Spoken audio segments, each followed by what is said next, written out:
time to make mistakes, the time to spend 6 months learning a skill, all of that is crunched. Every system, your algorithm, your AI, even the distribution is designed to support your most radical perspective. What does that do to young people who have a lot of radical perspectives? The youngsters today willing to do something because the cause is something they believe in. The impact we could really create in the world, I feel, is to be able to hold that scaffold. You also have to engage and you also have to try and understand, and then many times you enjoy liking their world also. The workplace, I think we always think of it as transactional, right? While there is an emotional component to it, we don't acknowledge that emotional component so much. We're here to do a job or to get a job done. I feel like we lose them to very isolated lives that they can also lead.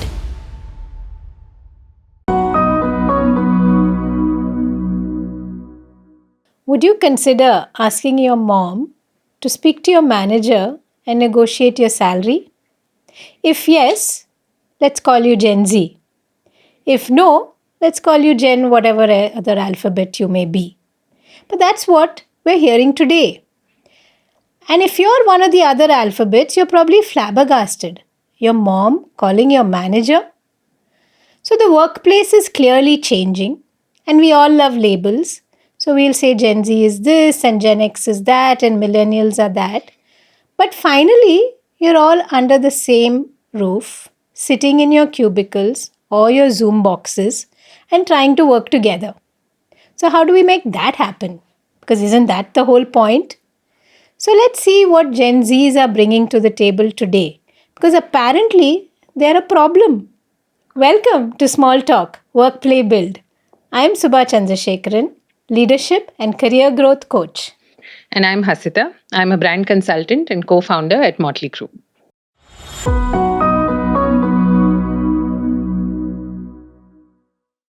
So that really caught our attention, didn't it? Yeah. That mom will negotiate your salary. But that would have been really easy if we could choose that.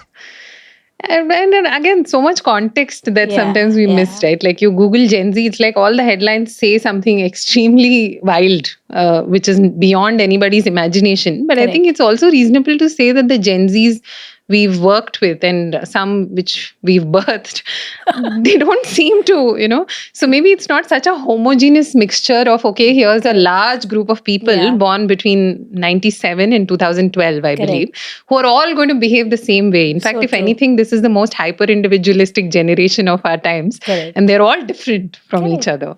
Yeah, I think each one of those years, they've seen a different world catastrophe unfold. So they are going, you're right, they are going to be different.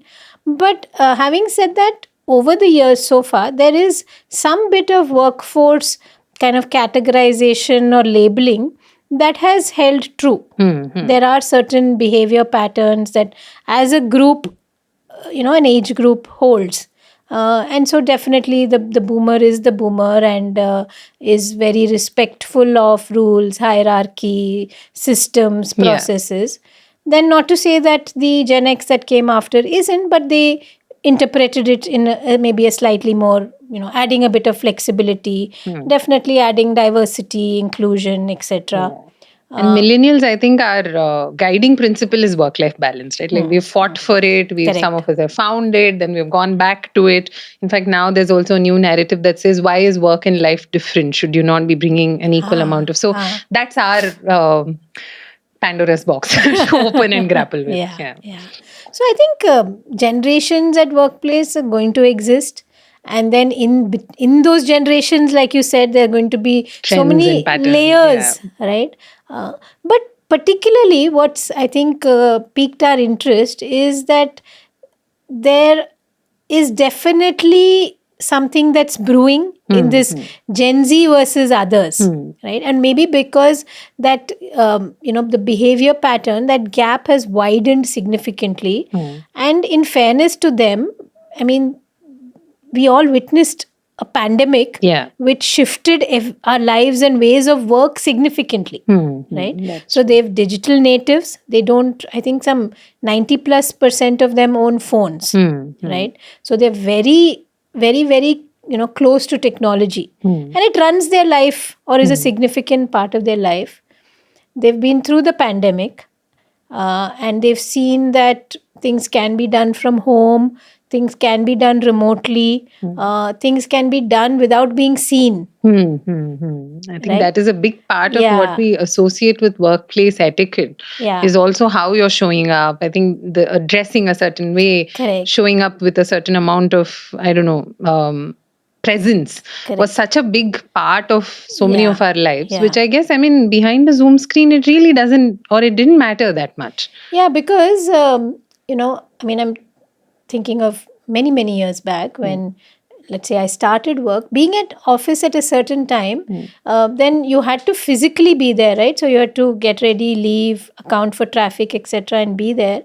But today you could probably turn on the Zoom call, camera off, and you're not really ready yet. Correct. Yeah. So that notion of being on time itself has changed, because actually you're not on time. Yeah. Because you're not ready, but you're there. You're on that call. Yeah. You're participating. You're reasonably engaged, etc. And in your mind, you're at work. And so you've done maybe the bare minimum, or what was asked of you. You're on the call, right? Like, you can't fault me.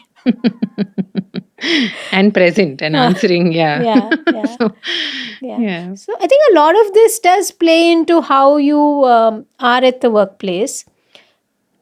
I mean, if by 2030, 1/3 of the workplace is going to be Gen Z, then they're a force to reckon with, and a force to now invest our time and energy to understand.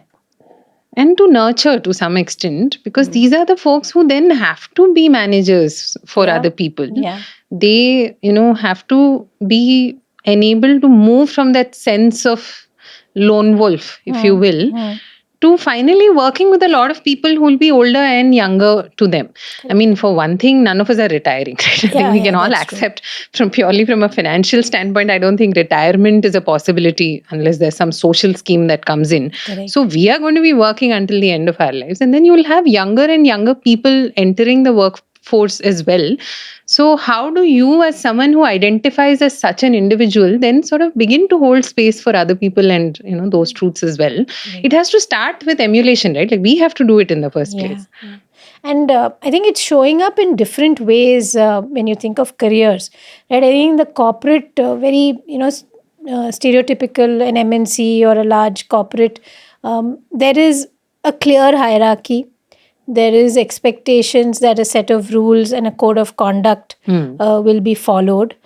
And maybe they find a little bit more leeway in a startup, right? Because even the leadership team there may be, younger in age, right? So they find that, okay, there's a little bit more acceptance for, dressing down or, talking more freely. Or, maybe also having a side hustle, which is very important, because they've grown up with side hustles. Yeah. They've grown up being told, follow your passion, nurture your other side, do 10 things. Yeah. And honestly, that allure of the creative job, the creator job, right? Yeah. Like, I think people like Lily Singh really burst into the scene when some of these Correct. younger folks were growing up. Correct. And to see that it's a possibility Yeah, to, Mr. Beast. I mean, yeah, you could be Mr. Beast if you just put in the enough time and effort. Yeah. Actually, I don't even know if some of these, if we realize the time and effort, everything feels like an overnight success. That is the unfortunate truth of, I think, a generation that is trying to navigate the workplace in the era of social media. I find so much of what you see, and I go back to that example of, the Gen Z worker who's asked the parent to negotiate on their behalf. I feel like that context and that understanding of context is missing. And unfortunately, today the jobs are also not giving them that entry level position of spending enough time being stupid. I think we needed that, right? I mean, we needed to do the same job 10 times. We needed to adapt the same creative 100 times, see how a senior person was doing it before we developed our own taste and culture, right? Especially in creative. I mean, one, we work with a lot of young people. Secondly, also, what you put out there is a reflection of you in the truest way possible in many ways, right? It's hard to teach. Only experience can bring you there.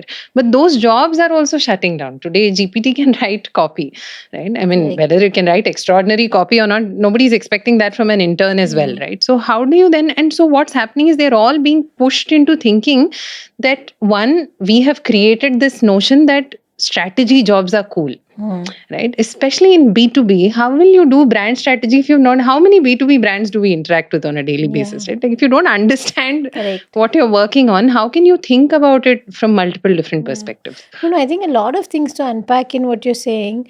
That one, the patience is also low in all directions, right? So today, like, the time to make mistakes, the time to spend 6 months learning a skill, all of that is crunched. Yeah. So if you hire somebody for a specific skill, you want them like to hit the road running.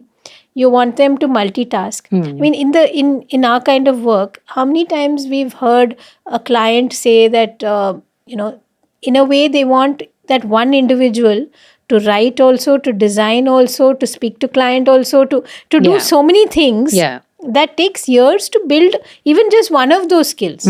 But we don't have the time, because if we take it slow, then somebody else will beat us to it, or some technology will Come beat and us take to that. it. Yeah. Right. Yeah. So there's this urgency, and so no side is spending or investing time in each other. Yeah. It's just for the work has to be done is where Correct. we're all coming at it Correct. from. So that is one, I think, important aspect, that how do we kind of slow everything down a bit and say it's okay to learn, and it's okay to, even as a senior manager or leader or founder, it's okay to spend time coaching and mentoring that individual. Yeah. Right. Just wonder what the business cost of doing that. Like, can we really afford to? I don't That's know. the thing. That's I mean, of course, we can't compare to the corporations of the world, which have a completely different sort of system of working. But to what extent can you slow down? Right? You can't also put a complete halt. But God knows, if we don't do it now, in 10 years, we simply won't have the necessary skill set in the market anymore. I feel like it'll just be one of those lost skills. Yeah. Because right now, even going to the office is a lost skill. Yeah. Right, unfortunately, because this whole angst and the Gen Zs are so different. This whole angst is coming from a lot of managers saying they don't know how to behave in a common workplace. Right, they're not showing up on time. Some of their workspaces are not tidy. Right, they are not dressed for the occasion, and going to work is an occasion. Yeah. Right. And so a lot of the angst is coming from there, because these youngsters are saying, but we've not experienced this before. So maybe somebody has to take the higher road and say, okay, let me take some time and getting explain you there. why. I think that seems to be missing, because a lot of the narratives, and it's so common for these reels to go viral where one side is blaming the other for whichever, and something about it doesn't sit very well with me. I find that there's some discomfort, which is that conversation was not supposed to be had with millions of your followers, right? Like that conversation was supposed to be had with the person who was the aggressor in the first place. Sure, I mean, bring awareness to it, but it's not a platform for airing your complaints and validating your own biases. I think that is a big part of it. And we've spoken to so many guests about this in the past as well. Today, every system, your algorithm, your AI, even, the distribution is designed to support your most radical perspective. Correct. What does that do to young people who have a lot of radical perspectives? No, and everything is becoming sensationalized. Like, I just opened Instagram and it said that there is a young Gen Z who's complaining because, she wanted to extend her Diwali holiday by a day, and she was asked to compensate and come in on another day. Now, this is a conversation between her and her manager. And the dynamic of that workplace. Correct. But somehow she puts a post, or he or she, whoever is the manager, puts a post. It becomes, or a friend decides, I'm going to make a meme out of this. It becomes this whole big animal. And then it becomes a generalization, and then it becomes a label. Right? Like it just takes a life of its own. Something about that feels very unfair to the Gen Z in the room in some ways. Because ideas are being formed about you as a cohort, which may not be true for the whole, Correct. audience. Yeah. And then there's another aspect of what they're asking for, which is that whole, purpose. Why am I doing the work that I'm doing? And if I'm aligned to it, then I come at it with a very different energy. Yeah. Right. So there are a lot more of the youngsters today willing to do something because the cause is something they believe in. Yeah. Oh, I see so much of that. Yeah. Like to take time out even from Yeah. full-time jobs Yeah. to then invest in that other, thing that has the power to reach 100 people. Because again, as a generation, they've seen it's possible to reach a lot of people. So with that validation, I feel they want to do a lot more. And that I can, I can get behind. Honestly, I wish. But there's a flip side, right? That, you've educated yourself or you've skilled yourself in something and you find yourself in a job, in a workplace, and you're not able to see the purpose. But you're there, and for whatever reason, you have to come in every day. And even if it's writing copy or if it's creating something that is a strategy document or whatever, but you've not found the purpose, Yeah. then the dissonance is even higher. One of my friends used to say, have something for the kitchen and something for the soul. Like I find that to be very true. I think we are so used to the highs, in some ways, Which of is the dopamine hits of life. correct. That sometimes you just have to do certain things for the kitchen. I mean, to let me be very honest and say, to this day, I write copy. 15 years has not spared me from writing that one headline for the washroom signage in a certain space that we are working for. You have to do it. It's just part of the kitchen aspect of the job. But then can you find either in that role or something else that you're doing, something that's, bigger, and then take time out for it? I think we all have to find that balance. And I would actually say that there is a generation at work that is lucky to have this concept of something for the kitchen and something for the soul. Because God knows, there has been so many generations that have done stuff just for the kitchen. Yeah. Because they didn't know they could do something for the soul. But then they could retire at 60 and do something for the soul, right? Like that little. Yeah, but I don't know, 60, like. By then you're like, let me just not do anything, which is also fair. But yeah. So clearly, both sides need to give a bit to each other, right? Because you're never going to become each other. That's not the intent also, because neither side was perfect to begin with. So we don't need a room full of Gen Xs, or we don't need a room full of Gen Zs. But I think what we are kind of hearing and what we are both feeling maybe is that, can you both figure out what would it take to just be a little bit more open to who the other side is? Unfortunately, it is the other side for now. Yeah. But who are they? And what would it take from your side to let them come as who they are? And let us be okay with it being the other side, no? Why should it be, a competition for similarity? Like, I think one is, it's the characteristic of every generation to, on some level, hate the generation that comes after. Just like parent and child, right? Yeah, because also they represent to us a set of possibilities which we never had. That is the true discomfort, right? So if that is the case, let them be on the other side. The point, and I've seen this modeled really well by someone who's a Gen Xer as well, and we've had the privilege of working with him. Different age categories, right? Like he's managing up, he's managing down, he's managing sideways, and the stakes are really high. He did it in the most beautiful way by just being himself. He's a very funny person. He's very warm. He will hold you accountable, and you will hear about it in a room with 20 people in it. But when push comes to shove, he'll have your back. Now, that kind of credibility, once you've built, you have so much loyalty. It doesn't matter how old you are. You want to work with that person. Correct. So, I think that you brought up loyalty, and what the numbers say is that currently Gen Z is kind of changing jobs within a year and a half, right?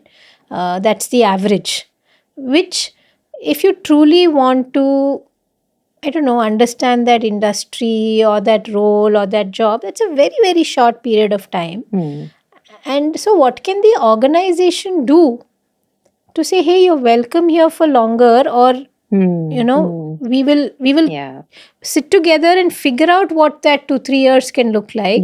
Because it's not that the Gen Z is not loyal. They're loyal to learning, skill building, money, whatever is the cause, the purpose. They're loyal to different things.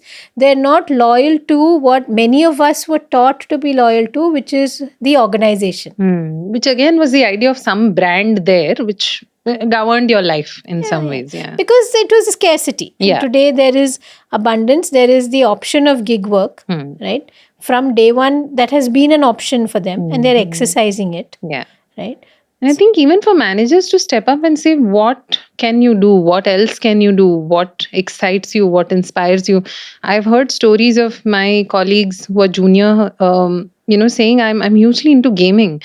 And it influences their design quite a lot, right? Or I have this colleague of mine who's studied abroad, but essentially is driven by a very rooted South Indian sensibility. So when you see the drawings, they're all very kolam inspired, actually, right? So you see that they're already bringing so much of ready product. And I recently met someone who's done an entire recipe book all by themselves. The research, the theses, the designs, the watercolors, the printing, the proof, and now the copywriting. Like they're taking care of everything. So they really know how to teach themselves through the power of YouTube. Right. So leverage that, use that, because there's something there. Yeah. Like I was telling you, my nephew, an entire electronic voting machine he built on his own, went, got the parts, did what needed to be done, demoed it to the school, built one more, and they ran the school elections with it. Then he, taught it to the audience as to how to use it. So they're capable of so much. And I think what feels like play to them, because when I was talking to this author of the recipe book, he said, "Oh, but I just did it." Like it just, so what is it that is feeling so natural to them, and how can you really bring some of it and encourage some of it, knowing that there'll be raw material there, right? Just because they're bringing multiple skills, all of them are not going to be sharp.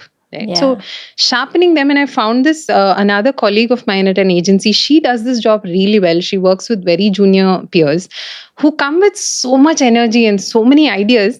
She's just the scaffold around them, right? She's the business, the strategy, the strategy aspect of it is what she brings to the table to say, okay, we can go crazy within this circle of influence, right? Which I think is the role for us now as managers. The impact we could really create in the world, I feel, is to be able to hold that scaffold for other people. I'm sure there's a learning curve there for us. No, I think, just to, not forget the people on my side a little bit who need all the help that they can get as managers today, right? I think some rule setting is okay, is should be acceptable to everyone, that there is certain decorum, there is certain etiquette, there is a way that we will engage with each other in the world of work. We know someone who sort of always leads with, is that okay with you? It's such an interesting question. I could give you feedback on things that are the most uncomfortable conversations ever, but I could always ask you, are you okay with this? Are you ready for it? Are you okay with it? So I think, definitely let's say the manager side is not wrong in saying, hey, aren't there some basics? Like, don't we have to meet halfway in this? Right? That every day I will, drive 2 hours and land up at an office and be there for something, but you will choose to log in remotely or not tell me you're going to be late, or, not finish something on time. And those are the real things that they're facing.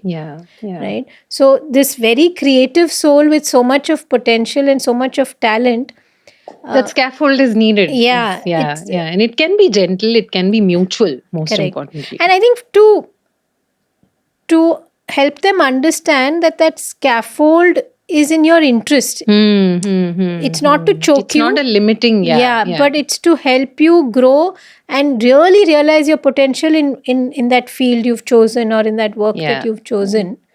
And for us also to be honest enough in leadership positions to admit that we were also young ones. We also learned through the gravity of our own mistakes. I have very vivid memories to this day of doing the worst possible job on a copy because I thought it needed, right? And I still go back to it and I cringe, and that on some level it keeps me humble. Right? It reminds me to focus outward and not inward. Yeah. So there are those lessons which are learned through hardship. So Yeah. let us not go and immediately try and find validation for that on social media through our groups, and instead just be uncomfortable. Yeah. But it still has me thinking, and that there will be inflection points, right? And clearly, with the pandemic and with the way the world is now, something has changed significantly. Because let's say 25 years ago, when I joined the workplace in an MNC, I didn't see like so many generations at play. I think the slope was a little bit more, not as slopey. Yeah, not so steep. And then steep is the word. Even I was struggling for the word. But now the fall or the difference is so drastic that we're all slipping on it, basically. Yeah, somewhere we're all slipping on it, because I don't know, the 25-year-old me at work didn't feel like, these stodgy seniors and their rules, and I mean, it's also so much of that shared culture, I feel, because recently I was told by my daughter that apparently both of us are considered cool parents among her circle because we watched Demon Slayer. Right? So I think that shared cultural context is also vanishing a little bit. That separation of the slope you spoke about, like what we consume is different. The people we look up to are different. I don't relate as much to Mr. Beast as probably someone who's a lot younger. So, but see, as parents, we make the effort, right? Like I watch The Summer I Turned Pretty with my daughters, not just because, I want to be a cool mom, but like, let me actually engage in feel their world also. And then I'm surprised that I like it. And then my elder one says, you are more, you're seeing more reels and you have more like, backstory to tell than the two of us. So you also have to engage. And you also have to try and understand. And then many times you enjoy liking their world also. So what I think we are saying also is that joy of shared knowledge.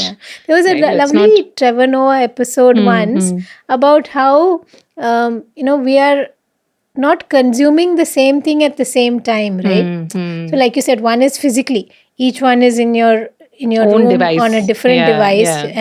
And also today, like, it happened, I think, when we were watching Adolescence, or we both had watched it. And so it'd be like, have you seen Adolescence? Then if somebody is not, then they can't take part in the conversation. Right. Yeah. Right? I know what you mean. It's so difficult to explain. And coming from a childhood of, like, we all watched the same things at the same time, right? Yeah. So the programming was very clear. 9:00 Sunday morning, everyone's watching Mahabharat, right? Correct. So every generation had to watch the same thing at the same time. And so you could have a conversation. Correct. But today, if you say something and then typically you watch something, your child hasn't seen it because one, they can't or they shouldn't. Or if they've seen something, you haven't. And you're even seeing different ads. You can't even talk about ads. Like, ads were such a unifier. You can't even talk about that because you've seen completely different ads basis the algorithm. And so how do you bring that context together? And then at the workplace, I think we always think of it as transactional, right? Like, I mean, while there is an emotional component to it, we don't acknowledge that emotional component so much. We're here to do a job or to get a job done, which I feel maybe separates us from some of these conversations. I don't know, like maybe we should sit and ask, hey, what do you do in your free time? What do you like to, what is that passion project for you? And really maybe learn from it to some extent. That's interesting because after leaving, the set of colleagues that I had, and obviously we didn't have any social media, and over the last few years when we've been friends and not colleagues, and I've discovered that one of them plays the violin like God, I mean, like he's God's gift to the violin, literally. And another one, devours like 3 books a week, right? And he shares what he likes and he comments on what I put. And I wish I knew this side of them when we were working together. There would have been so much richness to our conversation, so much to learn. But like you said, not that we were transactional, but we didn't know to ask, what do you do in your spare time? And there was no way for them to tell or me to tell. right? Because the spare time conversation is not for work. Yeah, right? and It's there was not no the- social media where I Yeah. could know what they do. Yeah, that So is there's true. a huge advantage to some of these tools and like your whole workplace can know who you are Yeah, truly. yeah. And so to if you, let's say if you were in a corporate Hmm. and you go back that Monday morning and your colleagues can say, how was that dive? It changes your Oh, relationship, for right? sure. Like I love having those conversations. Huh. And then it just yeah. But without socials and without that sharing, you could go, I don't know, 10 years in a company and they would never know you dive. Yeah, that's true. That's what our life was actually. Yeah, which I think let's change that now is the Yeah, point. Like, yeah. yes, we are welcoming a younger generation of people into the Yeah. workplace, who deserve credit, honestly, for being so self-regulated and self-motivated, if I may. There are so many people who have already got the skills So which true. have taken us years So to true. Yeah, figure yeah. out and Yeah, master. I And God agree. knows I can't cut a reel like one of them. So, Yeah. No, not just reels. I mean, like I go through so many resumes of young, students who are they've either done impact work. Yeah. They've really invested they've so written much. a paper, they've done impact work, they've Yeah. really thought about what they want to do, they're very clear on what they don't want to do next. Yeah. They've they've thought about which courses they should do or which organizations they should target or apply to, what kind, like they've put in a lot of the effort, right? And if it means giving them nurturing feedback that, hey, show up on time, Yeah. be presentable, have meaningful conversations with those who may not be similar to you. Yeah. And that goes both ways, of course. But I think it's all worth it because there's just so much of talent and potential, Yeah. and it's going to hit the workforce more and more. Like there's this We energy need that to find out what it is and we need to tap into it. You're Yeah. absolutely right. Like I feel like we're losing so much by not knowing the full depth of the individual. Correct. Yeah. Because if we don't, I feel like we lose them to very isolated lives that they can also lead. Yeah, that deserve. Right? Yeah. They can be doing things on their own, not feeling part of a community, and then kind of, because God knows another epidemic which is not going away is loneliness. Yeah. And the lack of some kind of togetherness. Connection. Yeah. So we can make that happen and really channelize the energy. And really, in a space where you spend 8 hours, 9 hours of your life anyway, what better place? I think we all need to really rethink what work means. There's so much joy that is possible. It is. It's time. Definitely. Strangely, I'm feeling energized. Me too. Yeah. Good. So I think some Gen Zs, you can send some thank yous our way. We're on your side. Yeah, honestly. you're welcome. Yeah, honestly, we're on your side. We didn't start that way. Actually, but hugely, yeah. Thanks for bringing what you do.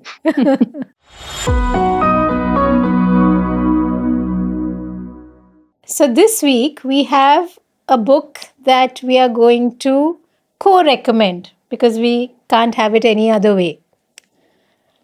Mother Mary comes to me, and boy, did she come to us.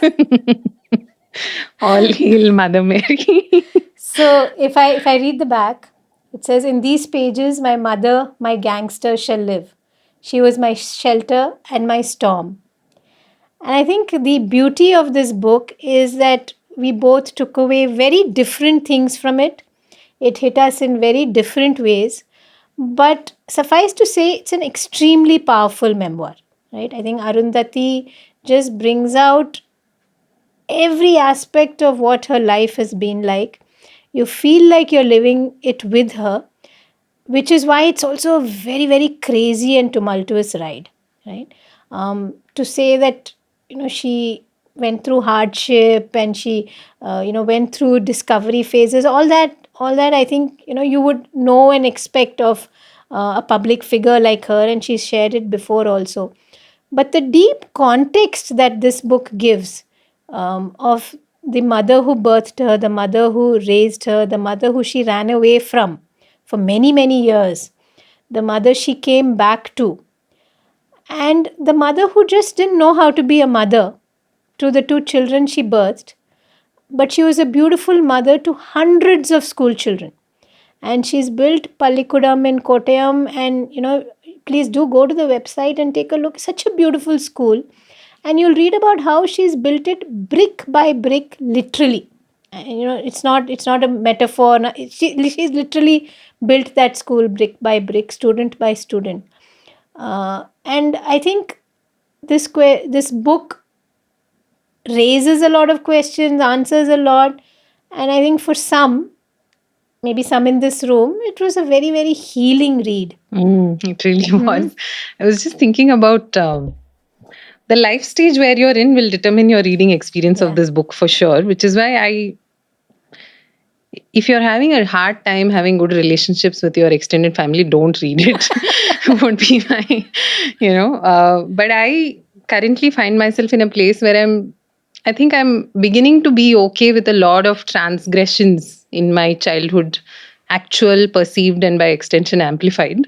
And therefore, looking at someone who's now much older than I am, looking back at her life, at her aggressors, if I may, although she doesn't say it, she calls her a muse. And to hold that perspective is very refreshing, to say I got here despite the life that I've had and not because of. And I think that was very, very empowering. It was so permission giving in many ways. And if copyright issues don't give us problems, I'd like to read the last page. So the last chapter of the book is called "Her Birth Certificate Was an Apology from God." Right? And it essentially talks about how then Arundhati, her brother, they both went back. They rebuilt the house where Mary, mother of all things, used to live. And there's so much grief in her experience as well. She says, I lost finally the person around whom I'd centered my life. Yeah. That complicated nature of a dynamic, and to be okay with the complications of it is just so. Yeah. No, I think for me, a lot of it, the coach hat that I end up wearing so often, because in so many conversations, you get to see how that one person has so deeply and profoundly impacted your life story, and how much effort it needs to recognize that, to come to terms with that, in many cases forgive and heal and move forward from that. I think this was, anyway, I mean, master writing and crafting her thoughts and all of that really gives you a window to a world which all of us have experienced, maybe not, As intimately as. or as intensely as she has. Yeah. But we're all surrounded by, and have been surrounded by, and brought up by different people, and that leaves a mark. Mm-hmm. And it's just the last few pages, it did not occur to either my brother or me to say the usual things, mother of such and such or wife of so and so. She wouldn't have liked that. Those were not the stripes she had strived to earn. And once the house is repaired and the memorial completed, a wave of grief crashed over me again. I felt as though the only way to stave it off would be to keep working on the memorial, to keep tinkering with it forever. Kuttappan, what shall we do now? Shall we put up surround sound speakers on the pillars and play Black Sabbath? No, Kuryakos, she'll jump out. And she says, I want her to. I want her back. And then the brother says, no, enough now. Let her be. Which is Those just are the two characters in God of Small Things, right? yeah. And it makes that book come alive even more. So much more. Yeah. It was truly one of the best things I've read ever. No, yeah. Definitely worth reading. But don't say that you haven't been warned. Yeah, you've been warned. Look at the cover. I mean, it's crimson red. What were you expecting? Thank you again for watching, listening, liking, favoriting, following, and please do some more of that. And please tell friends, family, colleagues, whoever you catch on the road. Catch at least one person today and tell them to follow Small Talk, Work, Play, Build. Bye.